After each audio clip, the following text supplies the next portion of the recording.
महाभारत में रिश्तों को लेकर बहुत पेंच है। एक तरफ बहुपत्नी है तो दूसरी तरफ बहुपति है। कहीं किसी का हरण हो रहा है तो कहीं पर किसी के साथ जबरदस्ती विवाह हो रहा है। लेकिन इन सभी के बीच प्रेम के फूल भी खिले हैं। महाभारत में यूं तो कई प्रेम कहानियां हैं, लेकिन हम आपके लिए लाए हैं मात्र 5 ऐसी प्रेम कहानियां जिनको लेकर युद्ध तक की नौबत आ गई थी और इतिहास बदल गया। आप देख रहे हैं द धार्मिक रहस्य। चलिए अब करते हैं ज्ञान की बात। वीडियो में आगे बढ़ने से पहले हमारे चैनल को सब्सक्राइब कर ले और बेल आइकन दबा दे ताकि आपके पास सबसे पहले नोटिफिकेशन पहुंचे। पहले नंबर पर है कृष्ण और रुक्मिणी का प्रेम। श्री कृष्ण ने कई महिलाओं से प्रेम किया। राधा कृष्ण की प्रेम कथा तो सभी जानते हैं, लेकिन कृष्ण और रुक्मिणी की नहीं। विदर्भ के राजा भीष्मक की पुत्री रुक्मिणी ने मन ही मन तय कर लिया था कि वह श्री कृष्ण को छोड़कर अन्य किसी को भी पति रूप में स्वीकार नहीं करेगी। उधर श्री कृष्ण को भी इस बात का पता था, किंतु रुक्म चाहता था कि उसकी बहन का विवाह कृष्ण की बुआ के लड़के चेदिराज शिशुपाल के साथ। रुक्म ने माता पिता के विरोध के बावजूद अपनी बहन का कृष्ण के शत्रु शिशुपाल के साथ रिश्ता तय कर विवाह की तैयारियां शुरू कर दी थी।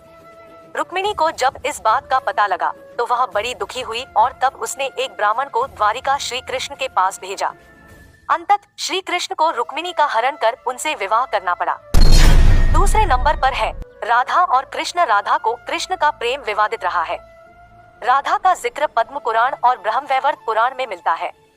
पद्म पुराण के अनुसार राधा वृषभानु नामक गोप की पुत्री थी। वृषभानु वैश्य थे।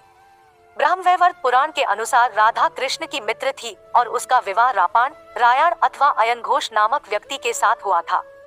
बरसाना राधा के पिता वृषभानु का निवास स्थान था।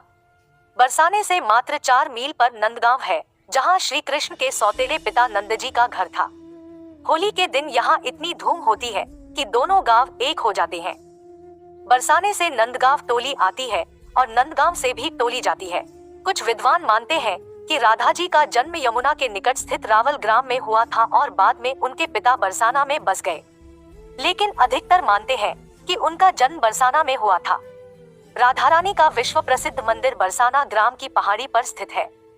बरसाना में राधा को लाडली कहा जाता है। तीसरे नंबर पर है अर्जुन और सुभद्रा का प्रेम। सुभद्रा श्री कृष्ण की बहन थी। बलराम चाहते थे कि सुभद्रा का विवाह कौरव कुल में हो।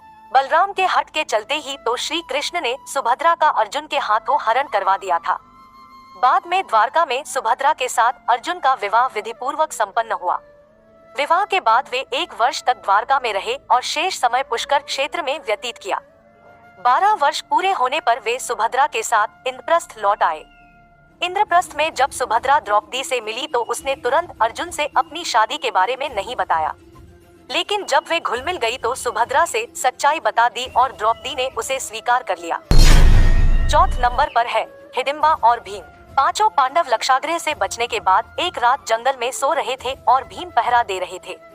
जिस जंगल में सो रहे थे वह जंगल राक्षसराज हिडिंब का था।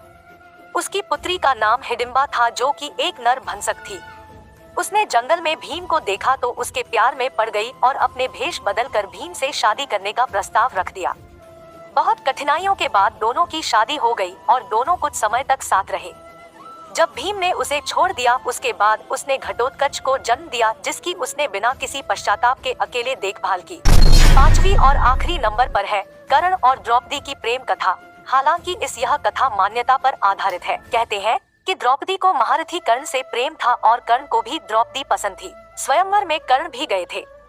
राजा द्रुपद का भीष्म से विरोध था और कर्ण भीष्म के पक्ष में थे। राजा द्रुपद ने द्रौपदी को पहले ही बता दिया था कि कर्ण एक सूत पुत्र है और यदि तुमने उन्हें पसंद किया तो जीवन भर तुम्हें एक दास की पत्नी के रूप में पहचाना जाएगा। स्वयंवर में निराश द्रौपदी ने एक कठिन निर्णय लेते हुए भरी सभा में कर्ण को एक सूत पुत्र कहकर अपमानित किया था। फिर भी चीरहरण के दौरान द्रौपदी को कर्ण से उम्मीद थी, लेकिन कर्ण ने अपने अपमान को याद कर वहां द्रौपदी की कोई सहायता नहीं की। बाद में जब भीष्म पितामह मृत्युशैया पर लेटे थे तब कर्ण ने उनसे कहा कि वे द्रौपदी को चाहते थे। यह बात द्रौपदी ने भी सुनी और पहली बार द्रौपदी को भी पता चला कि कर्ण भी मुझे प्रेम करते हैं। तो मित्रों, यह थी महाभारत की 5 सबसे रोमांटिक प्रेम कहानियाँ। अगर आपको वीडियो पसंद आई तो एक लाइक करें। ऐसी और वीडियो देखने के लिए हमारे चैनल को सब्सक्राइब कर ले। जब तक आप देखते रहिए द धार्मिक रहस्य।